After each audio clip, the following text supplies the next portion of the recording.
జ్వాలాతోరణం జరుగుతుండగా దాని కింద నుంచి ఎవడు శంకరుడి యొక్క పల్లకీతో వెళ్ళి వచ్చాడో వాడు వాడు చూడడు ప్రాణ నిర్వాణ వేళ ఘోర యమపట్టణ ద్వార తోరణంబు.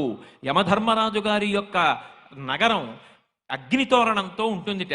దాని కింద నుంచి భయపడి జీవుడు శరీరం విడిచిపెట్టిన తర్వాత పాపములు చేసి పరుగులు తీస్తూ వెడతాడు.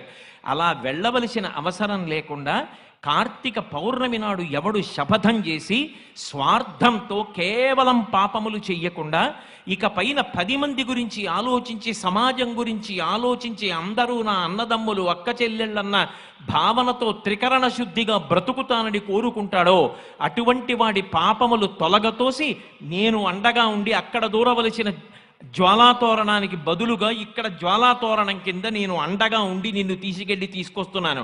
ఇక నీకు ఆ తోరణ దర్శనం లేదని భగవంతుడు